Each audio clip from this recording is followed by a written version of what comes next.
मंजिल से आगे बढ़कर मंजिल की तलाश कर, गर मिल जाए दरिया तो समंदर की तलाश कर, टूट जाता है शीशा पत्थर की चोट से, टूट जाए पत्थर ऐसा शीशा तलाश कर। नमस्कार दोस्तों, पैंथर एकेडमी में आप सभी लोगों का हार्दिक स्वागत है। उम्मीद है आप सारे लोग स्वस्थ होंगे, मस्त होंगे और अपनी सफलता के लिए निरंतर प्रयासरत होंगे। डेली की तरह आपको ऊर्जावान बनाए रखने के लिए, आपके अंदर सकारात्मक ऊर्जा का प्रवाह बना रहे, जिससे आप अपने लक्ष्य को भेज सकें, हम लोग सेशन की शुरुआत 2 शब्दों मोटिवेशनल कोट से करना चाहेंगे। इससे पहले नवरात्रि की हार्दिक शुभकामना और यही इच्छा रहेगी माता रानी से कि हम लोगों ने अपने लिए जो लक्ष्य निर्धारित किया है उस लक्ष्य को पूरा करने में हमारी मदद करें और सदा हम लोगों पर अपना आशीर्वाद बनाए रखें। इस सेशन की शुरुआत हम लोग 2 शब्द मोटिवेशनल कोट से करना चाहेंगे। देखिए यहां दिया गया, कौन कहता है कामयाबी किस्मत तय करती है, इरादों में दम हो तो मंजिलें भी झुका करती हैं। मतलब आपने अपने लिए जो लक्ष्य निर्धारित किया है उसको प्राप्त करने के लिए आपको थकना नहीं है, रुकना नहीं है, आपको बुलंद इरादे के साथ, अपने दृढ़ निश्चय के साथ आगे बढ़ना है, आपको सफलता अवश्य मिलेगी।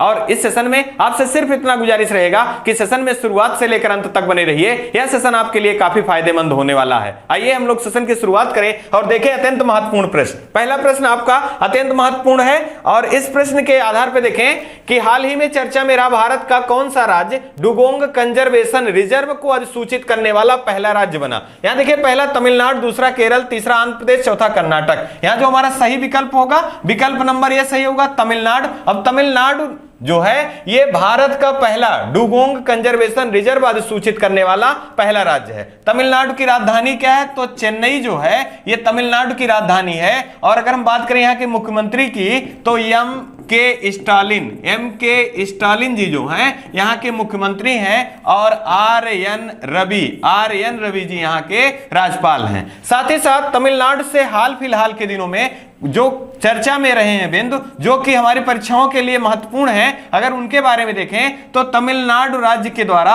हाल ही में 17वां वर्ल्ड सेंचुरी घोषित किया गया है। और अगर हम बात करें खाद्य श्रृंखला, खाद्य संग्रहालय की स्थापना कहां की गई है? तो खाद्य संग्रहालय की स्थापना तंजावुर में किया गया है और यह तमिलनाडु राज्य से संबंधित है। अगर हम बात करें T×2 पुरस्कार से किसे सम्मानित किया गया है? तो सत्यमंगलम टाइगर रिजर्व को सम्मानित किया गया है। अगर हम बात कर लें कि भारत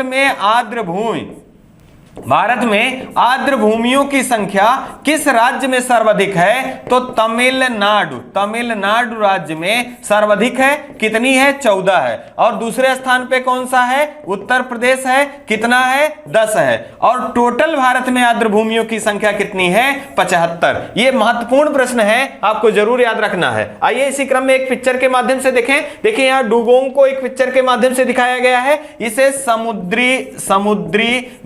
समुद्री गाय के नाम से भी जाना जाता है। और IUCN के रेड लिस्ट में कौन शामिल है? तो ये डुगोंग शामिल है। और यह एक स्तनधारी जीव है। क्या है? ये स्तनधारी जीव है। आपसे प्रश्न पूछ लिया जाता है निम्न में से कौन सा स्तनधारी है? तो आप डुगोंग को याद रखें कि डुगोंग जो है ये स्तनधारी जीव है। आइए इसी क्रम में दूसरा देखें। हाल ही में किसे भारतीय हॉकी संघ का अध्यक्ष के रूप में नियुक्त किया गया? अत्यंत महत्वपूर्ण प्रश्न है। देखिए पहला दिया गया नंद बत्रा, दूसरा दिलीप टर्की, तीसरा आदिल सुमरीवाला, चौथा सुनील छेत्री। यहां जो हमारा सही विकल्प है दोस्तों, ये बी नंबर विकल्प सही है, दिलीप टर्की। और ये निर्विरोध चुने गए हैं। अब यहां भारतीय हॉकी संघ की बात करें तो भारतीय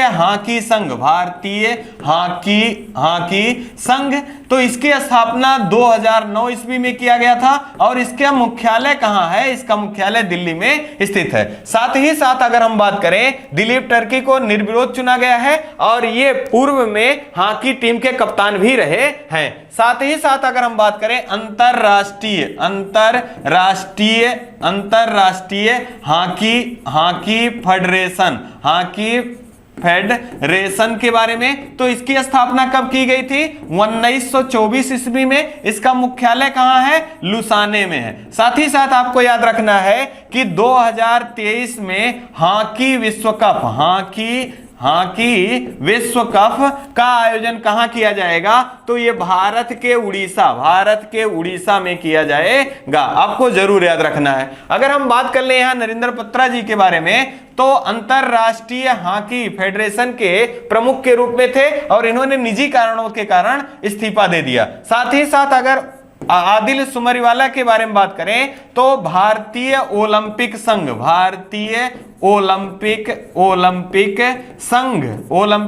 संघ के प्रमुख कौन हैं? तो भारतीय ओलंपिक संघ के प्रमुख हैं आदिल सुमरीवाला। अगर हम बात करें सुनील छेत्री जी के बारे में, तो मेजर ध्यानचंद खेल पुरस्कार प्राप्त करने वाले एकमात्र फुटबॉलर कौन है? तो सुनील छेत्री जी हैं। साथ ही साथ आपको याद रखना है भारतीय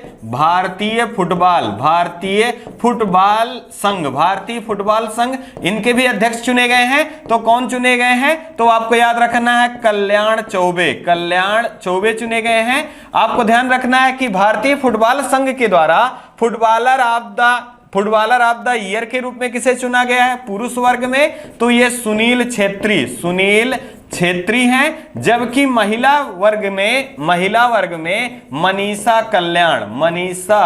कल्याण को चुना गया है। ये सारे प्रश्न आपकी सफलता में मददगार जरूर साबित होंगे। आइए एक पिक्चर के माध्यम से देखें। ये दिलीप टर्की जी का पिक्चर दिखाया गया है। आइए इसी क्रम में अगला देख लें। हाल ही में चर्चा में रहे किस भारतीय राज्य में खेल महाकुंभ का आयोजन किया जाएगा? पहला दिया गया है महाराष्ट्र, दूसरा बिहार, तीसरा राजस्थान, चौथा उत्तराखंड। यहां जो सही विकल्प हमारा है विकल्प नंबर डी, उत्तराखंड। यहां देखिए हाल ही में खेल महाकुंभ आपको जरूर याद रखना है। तो अभी हम लोगों ने हाल ही में पढ़ा है 36वां राष्ट्रीय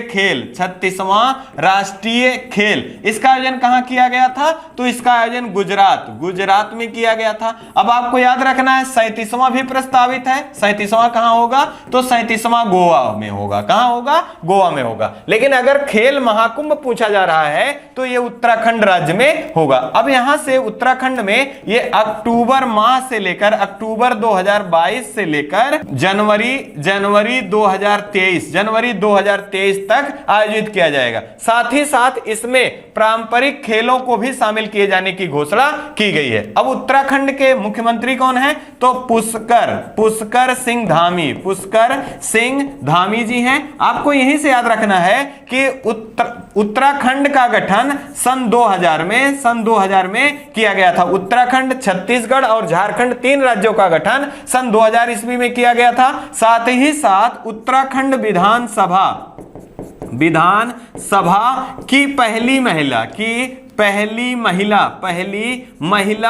महिला विधानसभा अध्यक्ष के रूप में किसे नियुक्त किया गया है? तो रितु खंडूरी को नियुक्त किया गया है। साथ ही साथ आपको खेल परिदृश्य ध्यान देना है। तो हाल ही में खेलो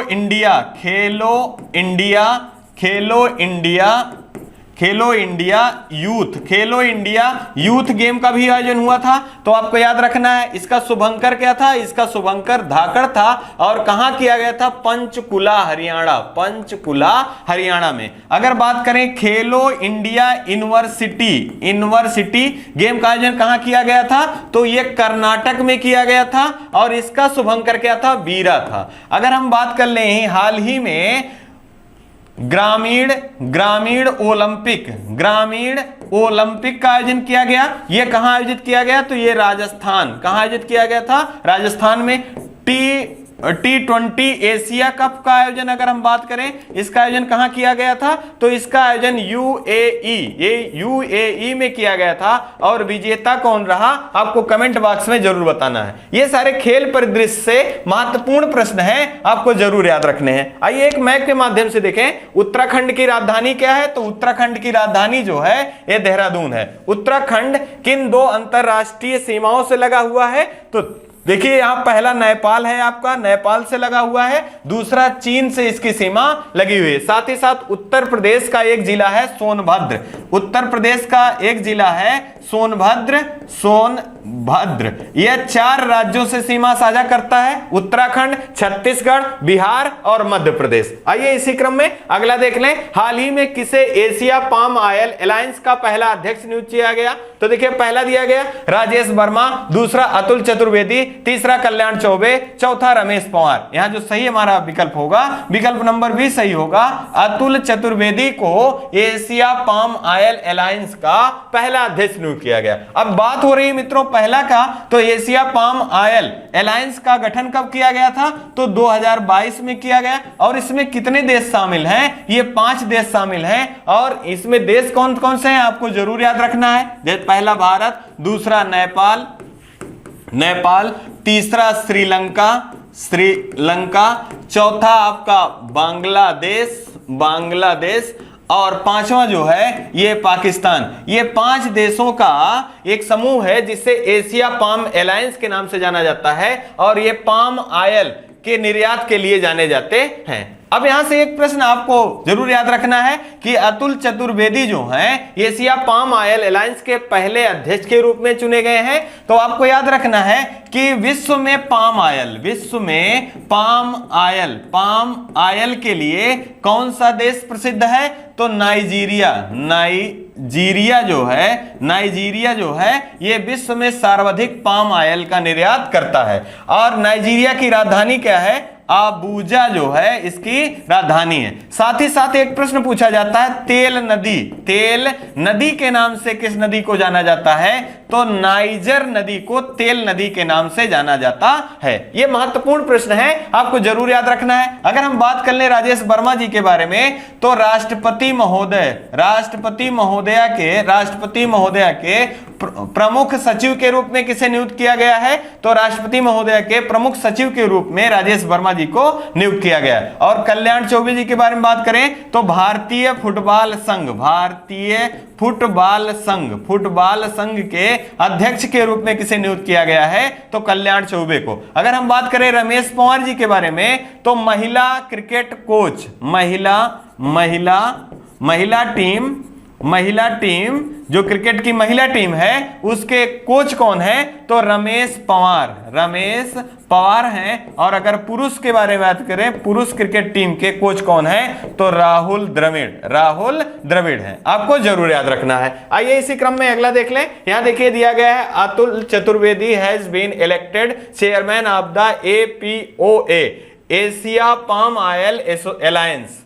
आइए इसी क्रम में अगला देखें। हाल ही में चर्चा में रहा, भारतीय रक्षा मंत्रालय ने सतह से सतह पर मार करने में सक्षम दोहरी भूमिका की ब्रह्मोस मिसाइल के लिए किस देश के साथ समझौता ज्ञापन हस्ताक्षर किया? अब यहां देखिए पहला दिया गया है आपका ब्रह्मोस एरोस्पेस प्राइवेट लिमिटेड, दूसरा इजराइल एरोस्पेस इंस्टीट्यूट, तीसरा चीन स्पेस एजेंसी, चौथा इनमें से कोई नहीं। यहां देश न करके संस्था रहे तो और सही होगा संस्था।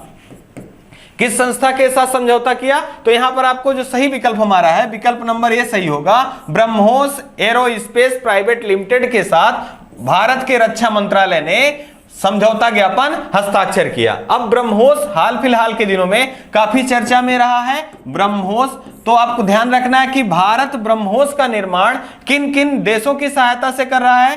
तो रूस की सहायता से भारत ब्रह्मोस का निर्माण कर रहा है। इसका नाम ब्रह्मोस क्यों है? क्योंकि भारत की ब्रह्मपुत्र नदी साथ ही साथ रूस की राजधानी जो मॉस्को है, यहां में मास्कोवा नदी रूस में है, मास्कोवा नदी और ब्रह्मपुत्र नदी को मिलाकर ब्रह्मोस नाम दिया गया है। और यह क्या एक प्रकार का सुपरसोनिक क्रूज मिसाइल है। साथ ही साथ आपको याद रखना है, पहली बार भारत ब्रह्मोस मिसाइल का निर्यात किसे करेगा? तो फिलीपींस को निर्यात करने की घोषणा भारत के द्वारा की गई है। साथ ही साथ आपको याद रखना है, हाल ही में रूस के द्वारा TU-160 बॉम्बर लिए जाने की घोषणा की गई है। आपसे पूछा जा सकता है TU-160 बॉम्बर किस देश से भारत खरीदने की बात कर रहा है? तो ये रूस के साथ किया गया है। अगर बात करें डोनियर 228 भारत ने किस देश को दिए हैं? तो भारत ने श्रीलंका को दिए हैं, ये अपनी समुद्री सीमा की सुरक्षा के लिए। साथ ही साथ आपको याद रखना है, हाल ही में तेजस के बारे में आपसे प्रश्न पूछा जाता है कि तेजस क्या है? तो तेजस एक प्रकार का हल्का लड़ाकू विमान है। ये सारे प्रश्न आपको जरूर याद रखने हैं। आइए इसी क्रम में एक ब्रह्मोस की पिक्चर देखें। यहां देखिए ब्रह्मोस मिसाइल का पिक्चर दिखाया गया है और आपको जरूर याद रखना है कि ब्रह्मोस किसके द्वारा निर्यात बनाया जा रहा है?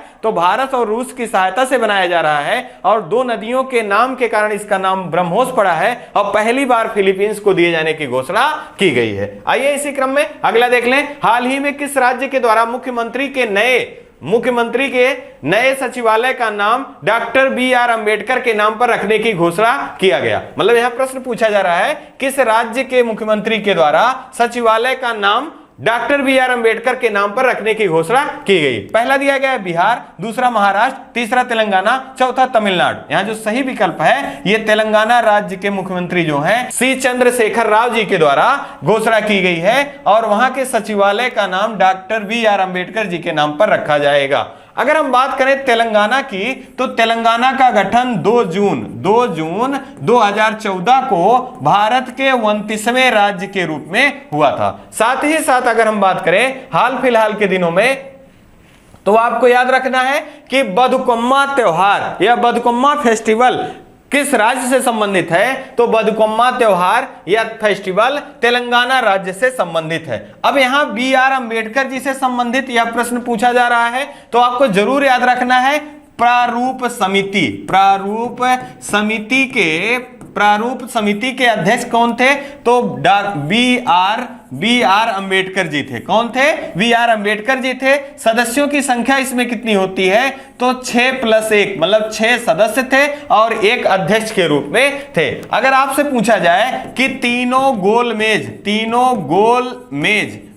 गोल मेज में शामिल होने वाले निम्न में से कौन से थे या कौन से भारतीय थे? तो BR अंबेडकर जी थे। तो यहां पर आपको क्रम भी याद रखना है। पहला गोल मेज सम्मेलन 1930 में, दूसरा 1931 में और तीसरा 1932 ईस्वी में हुआ था। आपको जरूर याद रखना है। साथ ही साथ याद रखना है आपको मूक नायक पत्रिका, साथ ही साथ जातियों का अंत नामक पुस्तक के लेखक कौन थे? तो BR अंबेडकर जी थे। अंबेडकर जी ने अनुच्छेद 32 को संविधान की आत्मा कहा।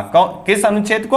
अनुच्छेद 32 को संविधान की आत्मा कहा। स्टैच्यू ऑफ नॉलेज का संबंध किससे है? तो स्टैच्यू ऑफ नॉलेज महाराष्ट्र राज्य में स्थापित किया गया है और इसका संबंध BR अंबेडकर जी से है। आइए इसी क्रम में हम लोग एक पिक्चर के माध्यम से देखें। यहां देखिए तेलंगाना राज्य की पिक्चर दिखाया गया है और ये किन किन राज्यों से अपनी सीमा साझा करता है? तो देखिए ये आंध्र प्रदेश से सीमा साझा करता है, कर्नाटक से सीमा साझा करता है, साथ ही साथ महाराष्ट्र से सीमा साझा करता है और छत्तीसगढ़ से अपनी सीमा साझा करता है। अब तेलंगाना की राजधानी क्या है? हैदराबाद है। आपको यहीं से याद रखना है tree city of the world के रूप में किसे चुना गया है? तो हैदराबाद और मुंबई 2 शहरों को tree city of the world के रूप में चुना गया है। आइए इसी क्रम में अगला देख लें। हाल ही में किसके द्वारा ई-लर्निंग प्लेटफॉर्म भारत विद्या को प्रारंभ किया गया? अत्यंत महत्वपूर्ण प्रश्न है, आपको जरूर याद रखना है।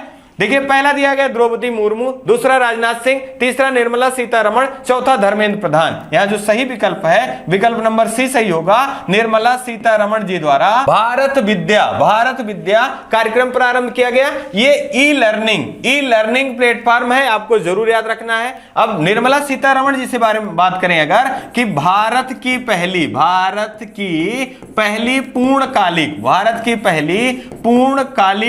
पूर्णकालिक वित्त मंत्री के रूप में कौन है? तो निर्मला सीतारमण जी हैं। भारत की पहली पूर्णकालिक वित्त मंत्री कौन है? तो निर्मला सीतारमण जी हैं। साथ ही साथ आपको याद रखना है कि राज्य व्यवस्था में वित्त आयोग किस अनुच्छेद में है? तो अनुच्छेद 1980 में वित्त आयोग का वर्णन है। अगर बात करें कि पहले भारत के पहले वित्त आयोग के अध्यक्ष कौन थे, तो केसी नियोगी जी भारत के पहले वित्त आयोग के अध्यक्ष थे। वर्तमान में कौन से वित्त आयोग, ये 15वां वित्त आयोग है, और एन के सिंह, इनका पूरा नाम नंद किशोर सिंह है। एन के सिंह जी जो हैं 15वें वित्त आयोग के रूप में हैं। साथ ही साथ अगर हम बात करें, यहां शिक्षा से बात हो रही है, तो आपको जरूर याद रखना है, कई बार प्रश्न पूछा गया है, 1813 मतलब पूछा गया है कि कौन सा अधिनियम है जिसमें पहली बार शिक्षा के लिए 1 लाख रुपए की बात कही गई है। तो अधिनियम 1813 के द्वारा शिक्षा के लिए सबसे पहले बार 1 लाख रुपए की घोषणा की गई। आपसे प्रश्न पूछा जाता है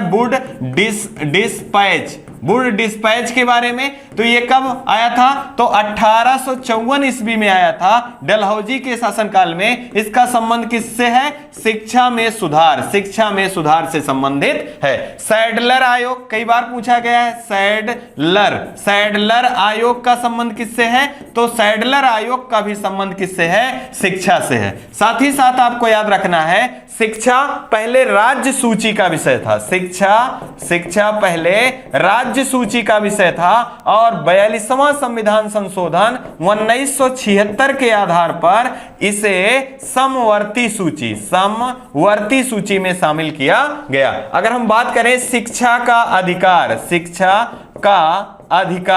अधिकार किस संविधान संशोधन के द्वारा किया गया, तो 86वां संविधान संशोधन 2002, और किस अनुच्छेद में रखा गया, अनुच्छेद 21 का जो है ये शिक्षा का अधिकार से संबंधित है। ये अत्यंत महत्वपूर्ण प्रश्न है, आपको जरूर याद रखना है। आइए इसी क्रम में एक पिक्चर के माध्यम से देखें, यहां भारत विद्या और साथ ही साथ वित्त मंत्री निर्मला सीतारमण जी को दिखाया गया है। आइए इसी क्रम में हम लोग आगे बढ़ें और देखें, अगला प्रश्न है, हाल ही में किस केंद्रीय मंत्री के द्वारा 2 दिवसीय आपसी सम्मेलन सिम्फनी का शुभारंभ किया गया। यहां देखिए, पहला दिया गया नितिन गडकरी, दूसरा राजनाथ सिंह, तीसरा जी किशन रेड्डी, चौथा अनुराग ठाकुर। यहां जो हमारा सही विकल्प होगा, विकल्प नंबर सी सही होगा, जी किशन रेड्डी।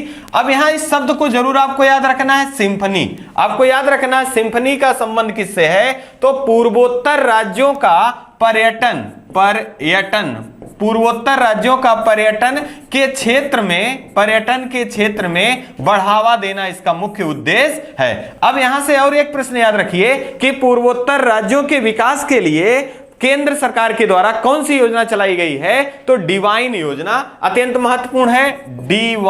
डिवाइन योजना का संबंध किससे है, तो पूर्वोत्तर राज्यों के विकास से संबंधित है। अब जी किशन रेड्डी जी से संबंधित आपको ध्यान रखना है, केंद्रीय संस्कृति मंत्रालय के केंद्रीय मंत्री कौन हैं, तो केंद्रीय संस्कृति मंत्री जो हैं वो जी किशन रेड्डी जी हैं। इसी से आपको याद रखना है टेम्पल 360 का संबंध किस मंत्रालय से है, तो ये संस्कृति मंत्रालय से है। इसका संबंध यह है कि भारत के जो प्रचलित मंदिर हैं उनको ऑनलाइन सेवा के लिए उपलब्ध कराना या उनकी ऑनलाइन सेवा की व्यवस्था करना। अगर हम बात कर ले यहां नितिन गडकरी जी के बारे में, तो केंद्रीय राजमार्ग मंत्री कौन है, तो ये नितिन गडकरी जी हैं। जबकि रक्षा मंत्री के बारे में बात करें तो राजनाथ सिंह हैं। और अगर हम बात करें यहां पर आप अनुराग ठाकुर जी के बारे में, तो खेल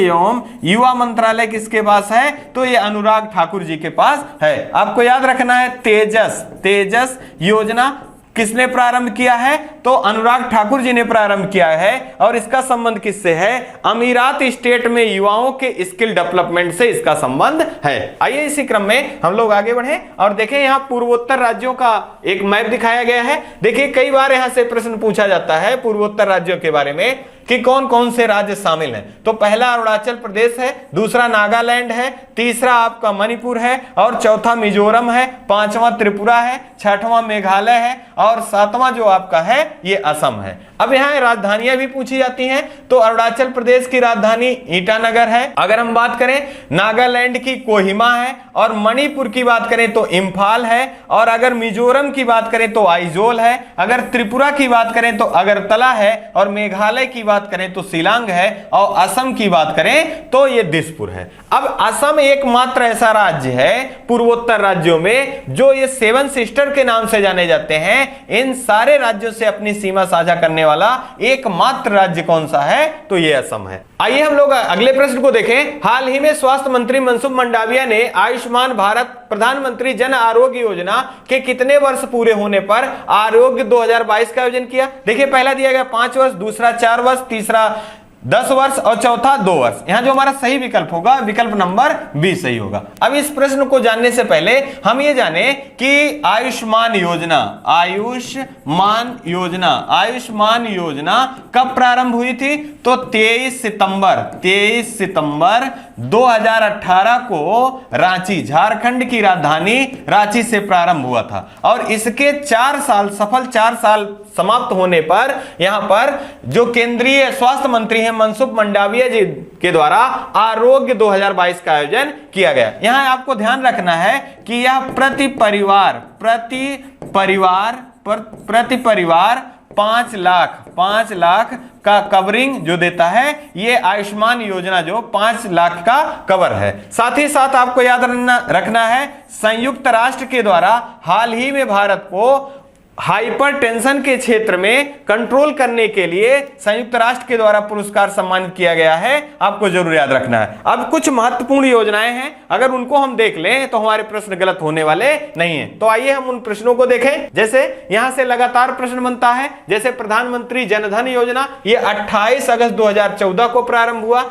स्वच्छ भारत मिशन 2 अक्टूबर 2014 को, मिशन इंद्रधनुष 15 अगस्त 2014 को, अमृत योजना 25 जून 2015 को, भारत माला परियोजना 31 जुलाई 2015 को, साथ ही प्रधानमंत्री फसल बीमा योजना 13 जनवरी 2016 को, स्टैंड अप योजना 5 अप्रैल 2016 को, उड़ान योजना 27 अप्रैल 2017 को, प्रधानमंत्री वय वंदना योजना 31 जुलाई 2017 को। साथ ही साथ एक बहुत महत्वपूर्ण योजना सौभाग्य योजना है, इसको भी याद रखना है, 2017 में प्रारंभ हुआ था। आइए इसी क्रम में इस सेशन के लास्ट प्रश्न को देख लें। अगला है, हाल ही में संयुक्त राष्ट्र सुरक्षा परिषद में तत्काल और व्यापक सुधारों के लिए कितने देशों ने हस्ताक्षर किए? पहला दिया गया 13, दूसरा दिया गया 10, तीसरा दिया गया 25, चौथा दिया गया 32। यहां जो सही विकल्प हमारा है विकल्प नंबर डी 32। अब यहां संयुक्त राष्ट्र सुरक्षा परिषद की बात हो रही है, तो संयुक्त राष्ट्र सुरक्षा परिषद के बारे में बात करें तो इसमें टोटल कितने सदस्य होते हैं? तो इसमें टोटल 15 सदस्य। कितने सदस्य? 15 सदस्य होते हैं, जिसमें से 5 सदस्य अस्थाई और 10 सदस्य अस्थाई होते हैं, और इनका कार्यकाल 2 वर्ष का। कितने वर्ष का? 2 वर्ष का होता है। अब यहां पर महत्वपूर्ण प्रश्न आपसे यहां से पूछा जाता है कि संयुक्त राष्ट्र की स्थापना कब की गई थी? तो 24 अक्टूबर 1945 को संयुक्त राष्ट्र की स्थापना की गई थी। इसका मुख्यालय कहां है? इसका मुख्यालय न्यूयॉर्क में स्थित है, और इसमें सदस्य देश कितने हैं? 193 हैं, और नवीनतम कौन है? दक्षिणी सूडान जो है ये नवीनतम है। साथ ही साथ आपको याद रखना है यहां पर कि इनके महासचिव कौन है? तो महासचिव एंटोनियो गुटारेस जो हैं इसके प्रमुख हैं। साथ ही साथ आपको याद रखना है, यहां से महत्वपूर्ण प्रश्न पूछा जाता है कि इसके कितने भाग हैं? तो 6 भाग हैं, और इसकी भाषाएं कितनी है? तो इसकी 6 मुख्य भाषाएं हैं। ये सारे प्रश्न आपको जरूर याद रखने हैं। आइए इसी क्रम में यहां देखें यूएनएससी, जिसको यूनाइटेड नेशन सिक्योरिटी काउंसिल के नाम से जाना जाता है, इसको आपको जरूर याद रखना है। आपको याद रखना है यूएनओ में पहली भारतीय महिला के रूप में किसे चुना गया है? तो रुचिरा कंबोज को चुना गया है। हाल ही में यूएन महासभा में मानवाधिकार आयोग के प्रमुख के रूप में किसे चुना गया है? तो आपको याद रखना है बोलकर तुर्क जो हैं इनको चुना गया है। ये किस देश से हैं? तो ये ऑस्ट्रिया से संबंधित हैं। ऑस्ट्रिया की राजधानी क्या है? ऑस्ट्रिया की राजधानी वियना है। ये अत्यंत महत्वपूर्ण प्रश्न है, आपको जरूर याद रखना है। आइए इसी क्रम में ये सेशन यही समाप्त होता है और आपसे 2 शब्दों के साथ हम विदा लेना चाहेंगे। प्रत्येक अवसर के लिए तैयार रहना ही सफलता का रहस्य है। मतलब आपको अपने जीवन में चुनौतियों को स्वीकार करना या उसके लिए तैयार रहना ही आपकी सफलता की मूल मंत्र के रूप में होना चाहिए। इसी क्रम में आपसे विदा लेना चाहते हैं और आप अपने परिवार का खूब ढेर सारा ध्यान रखिए। जय हिंद, जय भारत।